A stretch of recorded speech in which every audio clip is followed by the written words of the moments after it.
сізді жер аударып Франциядан қуып шығып елге қайтарады деген сыбыс шығып жатыр ғой. Мына батыстың кейінгі 30 жылдағы ойындары түсініксіз болып бара жатыр. Назарбаевты жемқорсың, қазақ кет, ақ болды, көк болды бәрін айтады, бірақ та жебе-жем келген кезде санкция салынбайды. Оның отбасы Лондонда барлық жерде емін-еркін жүреді. Мына Тоқаевты да Швейцариядан мықты бизнес ашып алыпты, Мәскеуде де май шелпектеп отыр. Ал оппозиция өкілдерін оңай сата салатын сияқты. Мына батыс біздің қазақ елінде демократия болғанын қалай ма, жоқ әлде қаламай ма? Неге бұлар біртүрлі ойын жүргізеді? Сізді беріп қояды деген айтып Батыс өз жағдайын ойлап жүр. Енді беріп қояды деп олай айтуға болмайды. Мына жерде сондай басқа инстанциялар бар, сотқа беріп, мен олар берем дегенде беріп қоятын еді. Мен жүрмін ғой, сонша жыл болды. Түрмеде 3,5 жылды отырғызып, экстрадиция болады деп, солай көбісі ойлап еді ғой. Ол да шықпай қалды. Батыста мына жерде де біраз адамдар бар, көз қарасы 200-де, иә? Былай айтқанда, шыны айтқанда. Бірақ бізде Қазақстанда мысалы мына өкімет сізге қарсылық жасағанда бір күнде жүрмайсыз ғой, түрмеге отырып қояды. Бір күнде. Мына жерде қанша жыл болды? Арасында мына Қазақстан біреуді сатып алады, ол маған шабуыл жасайды, мен сотқа берем. Енді солай күресіп жүрмін. Мүмкіндік бар. Сонда енді әділдік болғанда, әділдіктің механизмі болу керек. Сот. Мына батыста бар. Арасында көбісі түсінбей жатыр. Қалай болып жатыр? Мен де түсінбей жатырмын. Енді олар Путин жаман дейді қазір, оған санкция салып жатыр. Соның бәрін істегенде, тек қана соғыс бастағанда Путин сондай жұмыс жасап жатыр. Мен оларға айтып жатырмын. Істеген жұмыстарын Путинге жасаған қарсылық ол дұрыс. Бірақ Путинге көмектесіп жүрген Назарбаев мысалы, басқалары бар ғой, диктаторский режим. Оларды қысым жасап, олармен жұмыс жасамау керек, санкция салу керек. Содан кейін мынадай диктаторский режим бәрі көздері жойылады. Болмайды. Сонда әділдік келеді. Оларда кеше Біріккен ұлттар ұйымында бүкіл қазақты жерге қаратыпты ғой, Ресейді қолдап. Иә. Сондай проблема болып жатыр. Енді жұмыс жасауымыз керек. Істеп жатырмын, айтып жатырмын, шынды айтқанда, қазір оған қаржы жетпей жатыр. Адвокат бойынша... Енді Мұхтар Қабылұлы, мен сізден сұрайын деп ойламаппын, шынын айтқан кезде. Бірақ, егер қаласаңыз, сіз әлгі есеп шотыңызды маған беріп қойыңыз, осы видеоның тікелей эфир аяқталысымен бірінші комментарийні орналастырып қойын. Қымбатты ағайын, енді кезіндегі банкир, олигарх, саясаткер, халқынан көмек сұрайды екен, бір 500 теңге болса да лақтырып қояйық, мен өзім лақтырам. Бірақ та мынандай бір мәселе бар, Мұхтар Қабылұлы. Сіз білесіз бе, сіздің жазғандарыңызды репост жасағандардың түгелін экстремист деп шығады. Ал егерде сізге ақша салса, экстремистті қаржыландырған болып кетпейміз ба бәріміз ертең? Жоқ, Мұхтар Әблязов экстремист емес. Олар экстремист болғанда соттың шешім шығарған ДВК деп. Сіз оны Тоқаевқа айтып дәлелдеп көріңізші. Иә, түсініп жатырмын ғой. Заң бойынша, сот бойынша дегенде сұрап жатсыз ғой. Сонымен мен шөт бергенде, мен Мұхтар Әблязовтың шөтін бермей жатырмын ғой. Басқа адамдардың шөтін беріп жатырмын. Қалай жіберетін оны түсіндіріп жатырмын. Маған бәрібір қаржы жетпейді, бармайды, менің шөтім жоқ.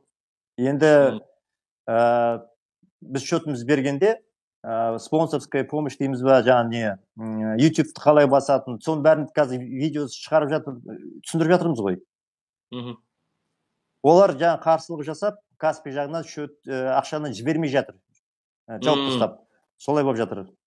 Енді басқа жолын беріп жатырмыз. Онда осы аптада видео шығады. Түсіндіреміз қалай болатын. Ойыңызды түйіндеп жіберсеңіз, мен жаңа сіз оқып бердіңіз ғой тікелей эфирде бір сұрақты. Думанның осыған рұқсаты бар деп біреу жазыпты деп. Оған сол ойға ұқсасты, сізде кезінде айтқансыз. Думан, сен пропаганданың журналистісің, мен саған сұхбат бермеймін, мен биліктің адамдарымен сөйлеспеймін деп маған телефонмен айттыңыз. Не ойыңыздан өзгеріп қалдыңыз? О жағын ол кезде сізге сенген жоқпын да, қазір шынды айтқанда толық сенем деп айтамаймын. Мен сізді танымаймын жақын. Мен қазіргі эфирді айтып жатырмын. Думан ешкімнен рұқсат сұраған жоқ. Мен ешкімнен рұқсат сұраған жоқ. Сол жағын айтып жатырмын. Ары қарай қалай болатын, мен қазір білмеймін. шынды айтқанда сіз қазір бірақ мен кішкене басқаша көзқарасым болатын болды. Сіздің Қандай? сіз не кімнен алып едіңіз ғой? Қажыгелдинен. Иә, содан кейін сұрағыңызды көріп, сізге басқаша қарайтын болдым. Содан кейін сіз айттыңыз, ана Болат Абилов қайда кетті деп қазір сұрап жатырсыз ғой. Мен арасында Болат Абиловтың қасында көбірек жүргенде осындай ойын болып кетті. Ойын болғанда ана Болатпен неге сонда қасында жүр деп солай ойладым. Болат Абилов былай қарағанда бұрында біз бірге бизнеспен айналысқанбыз. Оған көзқарасым қазір де дұрыс болған. Бірақ Лондонға барып, Қажыгелдинде кездесіп, мынау бізде фонд бар, мындай жұмыс жасайын дегенде, оның көзқарасым басқаша болып кетті. Өзіңіз көріп тұрсыз, мынау Қажыгелдин билікке жұмыс жасап жүргенде, сонымен кездесіп, біз оппозиция дегенде, оған сенуге болмайды.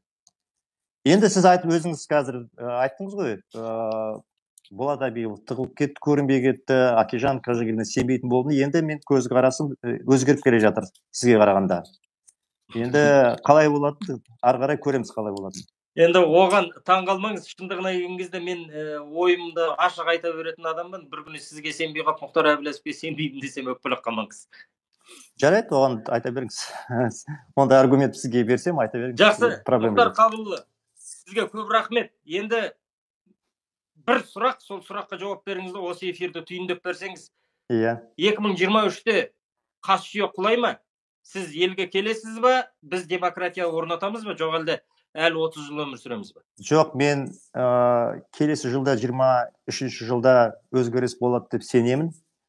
Жарты жылдың арасында мен айтқан сөзім орналасса, ұяшық құрып бәріміз біріксек, мен сенемін 23-ші жылда билік құлайды деп, содан кейін күшті өзгеріс болады деп, соған сенем, білемін, жұмыс соған біраз күшім салу керек.